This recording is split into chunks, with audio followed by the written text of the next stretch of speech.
Mari kita sama-sama membuka Alkitab kita. Kita lihat di dalam Amsal pasal yang ke-24. Ayatnya yang ke-13 dan yang ke-14. Kita sampai di sini. Saya berikan judul memperoleh hikmat. Memperoleh hikmat. Bagaimana kita memperoleh hikmat? Kita akan lihat bersama-sama. Amsal 24 ayat 13 berkata demikian, "Anakku, makanlah madu, sebab itu baik, dan tetesan madu manis untuk langit-langit mulutmu.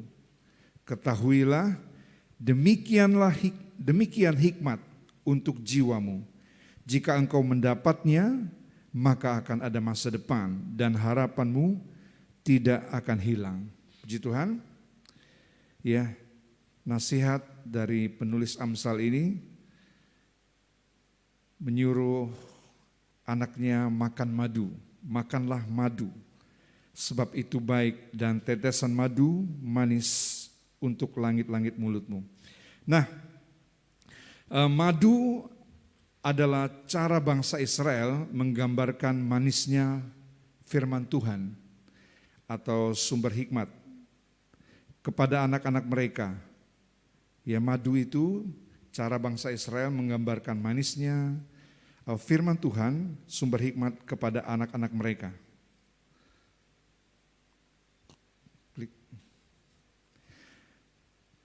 Pertama kali mereka mengajarkan Torah itu kitab agama Yudaisme kepada anak-anak mereka yang masih kecil. Anak-anak mereka yang masih kecil sudah diajar tentang madu itu, menggambarkan Torah. Mereka selalu meneteskan madu itu ke langit-langit mulut anak-anak mereka. Lalu mengatakan hukum dan perintah dan janji Tuhan itu manis seperti madu. Jadi kita lihat setiap kali perayaan mereka meneteskan madu itu ke langit-langit mulut mereka.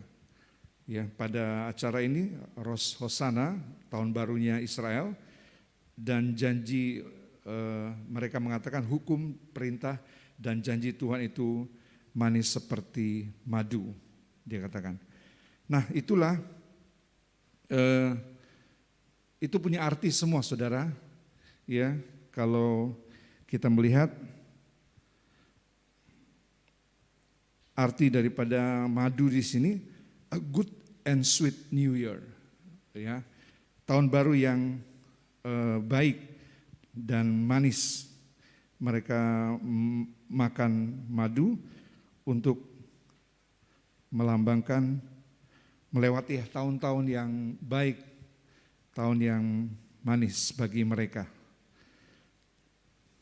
Nah, kita lihat madu ini banyak sekali manfaatnya, saudaraku, bagi kesehatan, ya, untuk meningkatkan stamina kita. Manfaat madu itu baik sekali. Dia merupakan sumber energi. Ya, dia menangkal radikal bebas, meningkatkan imunitas tubuh, meredakan batuk, mempercepat penyembuhan luka, menjaga kesehatan sistem pencernaan, menjaga kesehatan jantung, menjaga tekanan darah, menjaga kolesterol, membuat tidur nyenyak. Jadi banyak sekali manfaat madu, kita melihatnya. Untuk kesehatan gigi dan mulut juga, kalau sariawan ya dioleskan madu. Dulu tuh belum banyak obat-obatan yang ada, ya. Secara tradisional mereka menggunakan madu itu untuk kesehatan gigi dan mulut mereka. Juga untuk kecantikan, saudaraku, wanita-wanita yang mau mengencangkan kulit, ya, diolesin madu biar manis, dan lain sebagainya.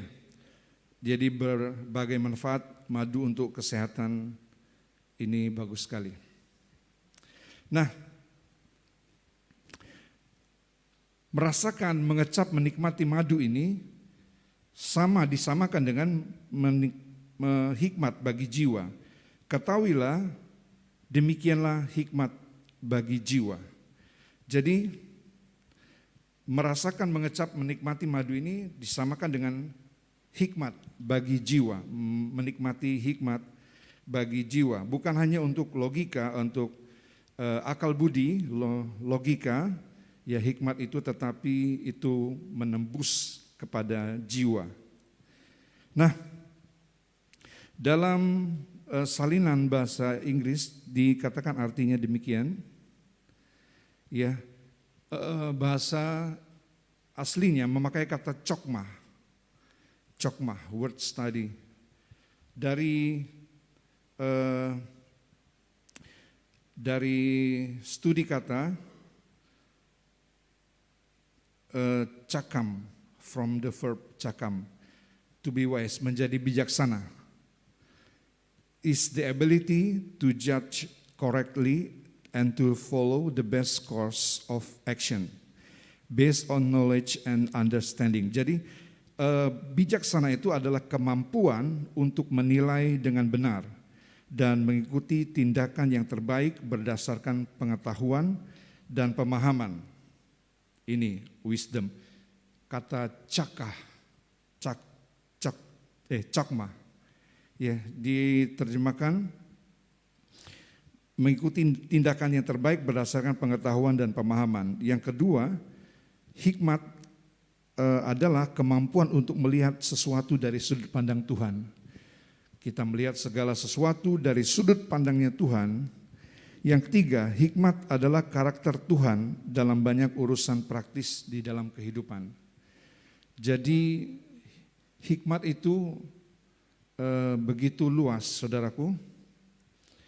Dia mampu melihat segala sesuatu yang sedang terjadi dari sudut pandangnya Tuhan.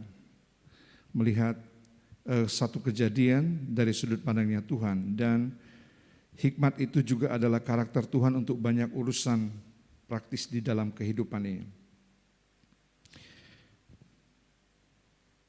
Nah, saudara, kalau dalam kamus Strong, ya, cokma di sini disalin dengan kata skillful atau mahir, wisdom atau kebijaksanaan dengan bijak, wisely, ya, atau dengan bijak.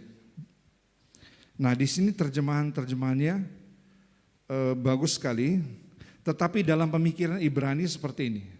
Dalam pemikiran Ibrani, hikmat ini sebenarnya adalah sifat Allah. Sifat Allah yang ia pakai untuk menjadikan dunia. Sifat Allah yang ia pakai untuk menjadikan dunia. Dan cokma ini sudah ditenun dalam segala hal dan bagaimana hal-hal itu bekerja. Cokma, jadi Allah, sifat Allah yang dimasukkan di dalam setiap ciptaannya. Jadi dalam setiap makhluk hidup itu ada cokmanya Allah. Nah, mari kita melihat di dalam Amsal pasal yang ke-8. Amsal pasal yang ke-8.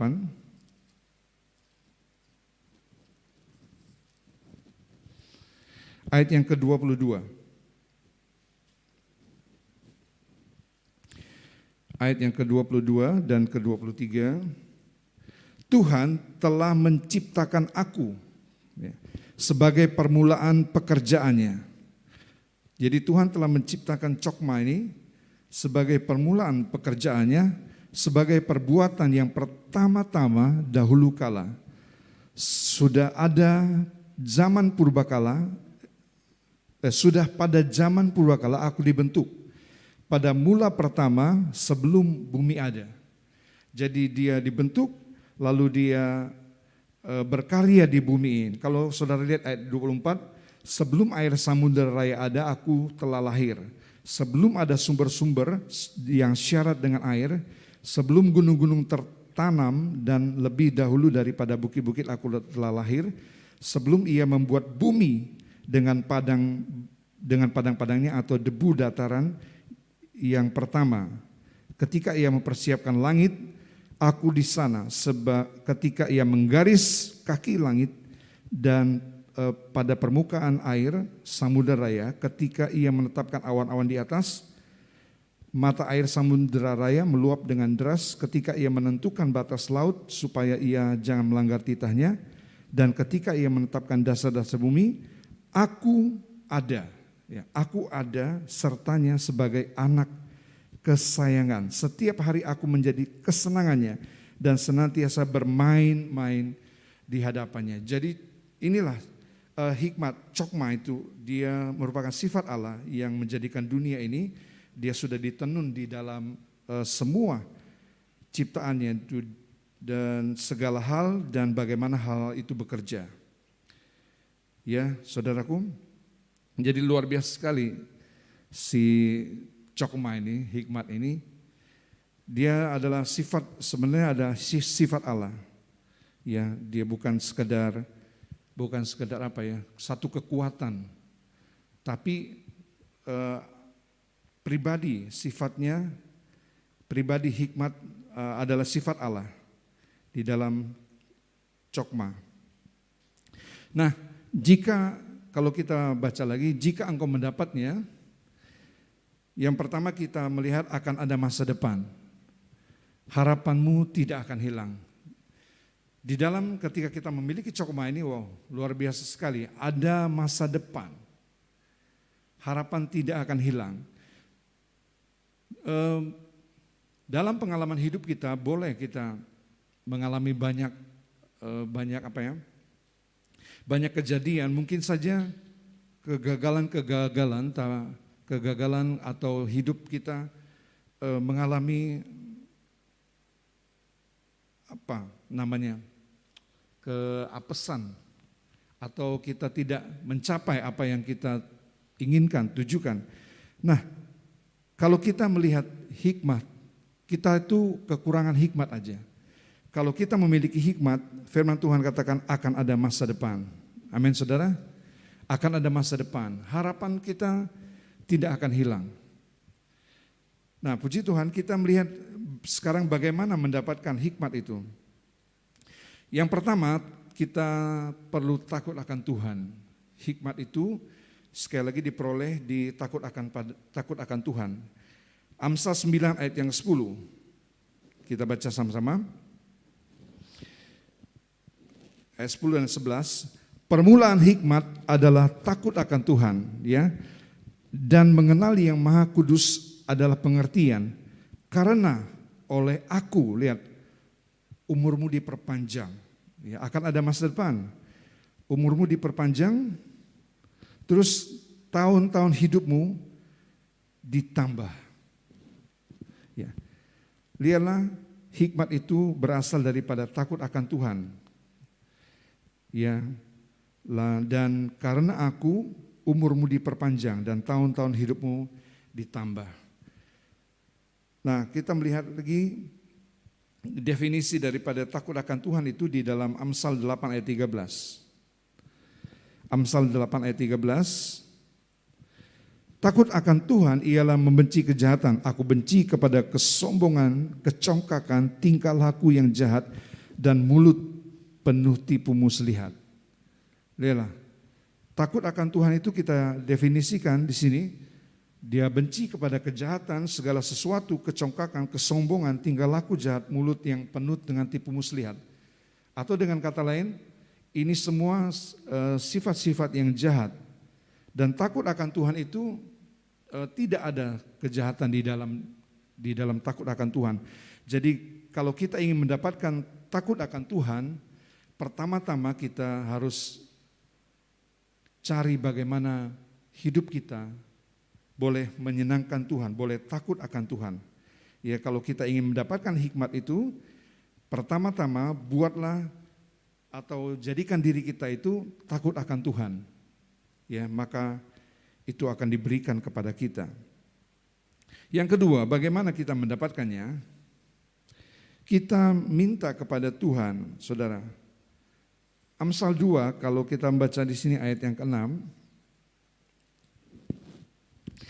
minta kepada Tuhan, ayat yang ke-6, karena Tuhanlah yang memberi hikmat dan dari mulutnya datang pengetahuan dan kepandaian. Lihat, karena Tuhanlah yang memberikan hikmat. Dari mulutnya datang pengetahuan dan kepandaian. Ia menyediakan pertolongan bagi orang jujur, menjadi perisai bagi orang yang tidak bercela lakunya. Sambil menjaga jalan keadilan dan memelihara jalan orang-orang yang setia. Kita melihat di sini minta kepada Tuhan karena Tuhan itu sumber hikmat. Di ayat yang ke-9, karena maka engkau akan mengerti tentang kebenaran, keadilan, kejujuran, bahkan setiap jalan yang baik. Lihat, karena hikmat itu akan masuk ke dalam hatimu. Tadi, ya seperti madu, makanlah madu, bagi langit-langit dia menyegarkan, menyehatkan. Demikianlah hikmat itu akan masuk ke dalam hatimu dan pengetahuan akan menyenangkan jiwamu. Ya, kebijaksanaan akan memelihara engkau, kepandaian akan menjaga engkau supaya engkau terlepas daripada jalan yang jahat. Akan ada masa depan, ya. Lihat, pengharapan kita tidak akan hilang. Apa yang kita harapkan kita dapat meraihnya. Tapi miliki hikmat. Nah, yang kedua, bagaimana kita meminta kepada Tuhan. Nah, contohnya saudaraku, kita melihat Salomo meminta ini kepada Tuhan di 1 Raja-Raja pasal yang ketiga. 1 Raja-Raja pasal yang ketiga, kita melihat sedikit sini.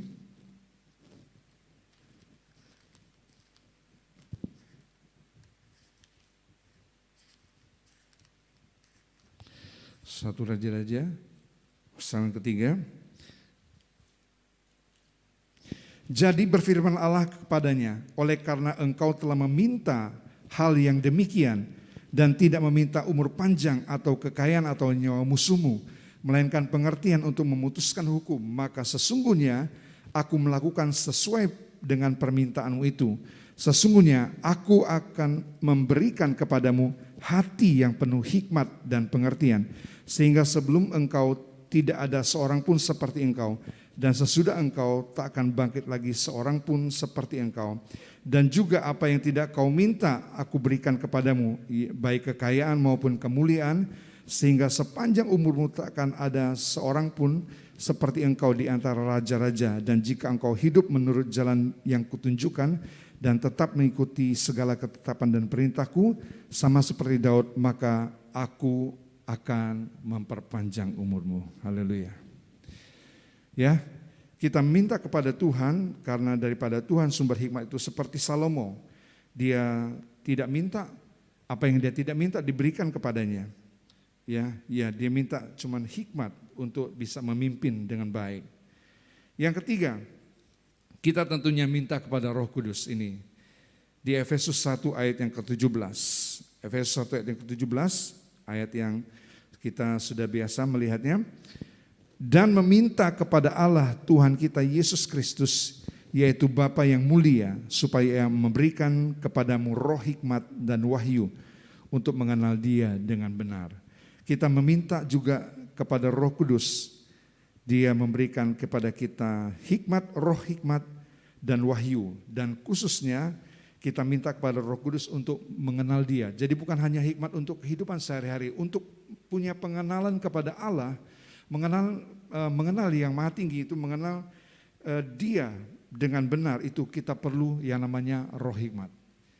Ya, kita minta kepada Tuhan, kepada hikmat ini, dan percayalah kita akan ada masa depan dan harapan kita tidak akan hilang.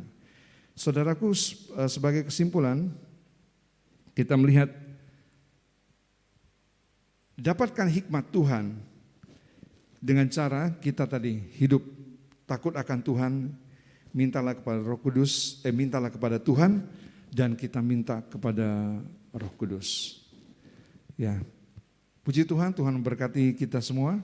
Mari kita berlutut, kita minta hikmat itu kepada Tuhan, minta cokma itu kepada Tuhan. Ya, Dia berikan hikmat kepada kita dan masa depan itu pasti ada dan harapan kita tidak akan hilang. Puji Tuhan.